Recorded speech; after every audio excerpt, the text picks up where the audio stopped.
کہہ دو کہ اللہ جسے چاہتا ہے گمراہ کرتا ہے، اور جو اس کی طرف رجوع ہوتا ہے اس کو اپنی طرف کا رستہ دکھاتا ہے، یعنی ان کو جو ایمان لاتے اور جن کے دل اللہ کی یاد سے آرام پاتے ہیں ان کو۔ اور سن رکھو کہ اللہ کی یاد سے ہی دل آرام پاتے ہیں۔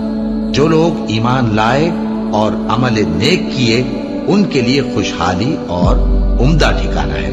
اور اگر شیطان کی طرف سے تمہارے دل میں کسی طرح کا وسوسہ پیدا ہو تو اللہ سے پناہ مانگو، بے شک وہ سننے والا ہے، سب کچھ جاننے والا ہے۔ جو لوگ پرہیزگار ہیں جب ان کو شیطان کی طرف سے کوئی وسوسہ پیدا ہوتا ہے تو چونک پڑتے ہیں اور دل کی آنکھیں کھول کر دیکھنے لگتے ہیں، اور جب قرآن پڑھا جائے تو توجہ سے سنا کرو اور خاموش رہا کرو تاکہ تم پر رحم کیا جائے، اور اپنے پروردگار کو دل ہی دل میں عاجزی اور خوف سے اور پست آواز سے صبح و شام یاد کرتے رہو، اور دیکھنا غافل نہ ہونا۔ پھر جب تم یہ نماز تمام کر چکو تو کھڑے اور بیٹھے اور لیٹے ہر حالت میں اللہ کو یاد کرو۔ پھر جب تم مطمئن ہو جاؤ تو پورے آداب کے ساتھ نماز پڑھو۔ بے شک نماز کا مومنوں پر اوقات مقررہ میں ادا کرنا فرض ہے۔ مسلمانوں، نجات نہ تو تمہاری آرزوؤں پر ہے اور نہ اہل کتاب کی آرزوؤں پر۔ جو شخص برائی کرے گا اسے اسی طرح کا بدلہ دیا جائے گا، اور وہ اللہ کے سوا نہ کسی کو حمایتی پائے گا اور نہ مددگار۔ اور جو کوئی رحمان کی یاد سے آنکھیں بند کر لے یعنی تغافل کرے، ہم اس پر ایک شیطان مقرر کر دیتے ہیں تو وہ اس کا ساتھی ہو جاتا ہے، اور یہ شیطان ان کو رستے سے روکتے رہتے ہیں اور وہ سمجھتے ہیں کہ وہ سیدھے رستے پر ہیں، یہاں تک کہ جب وہ ہمارے پاس آئے گا تو اس شیطان سے کہے گا کہ اے کاش مجھ میں اور تجھ میں مشرق و مغرب کا فاصلہ ہوتا، تو برا ساتھی ہے۔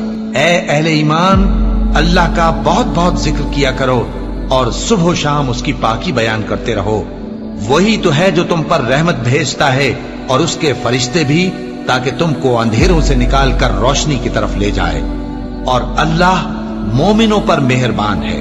اور صبح و شام اپنے پروردگار کا نام لیتے رہو، اور رات کو بڑی دیر تک اس کے آگے سجدے کرو اور اس کی پاکی بیان کرتے رہو۔ اے نبی، یہ کتاب جو تمہاری طرف وحی کی گئی ہے اس کو پڑھا کرو اور نماز کے پابند رہو۔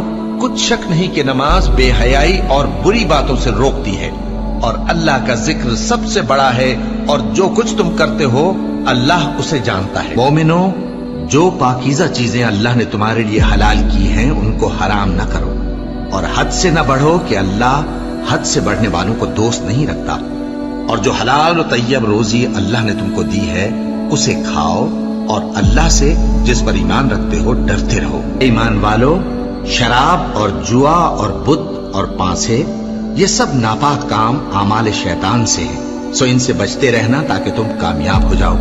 شیطان تو یہ چاہتا ہے کہ شراب اور جوئے کے سبب تمہارے آپس میں دشمنی اور رنجش ڈلوا دے، اور تمہیں اللہ کی یاد سے اور نماز سے روک دے۔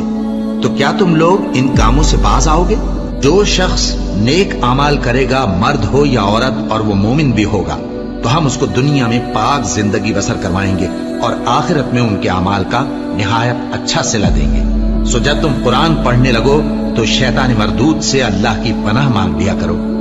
حقیقت یہ ہے کہ جو مومن ہیں اور اپنے پروردگار پر بھروسہ رکھتے ہیں ان پر اس کا کچھ زور نہیں چلتا، اس کا زور انہی لوگوں پر چلتا ہے جو اس کو رفیق بناتے ہیں اور اس کے وسوسے کے سبب اللہ کے ساتھ شریک مقرر کرتے ہیں۔ سو تم مجھے یاد کیا کرو، میں تمہیں یاد کیا کروں گا، اور میرا احسان مانتے رہنا اور میری ناشکری نہ کرنا۔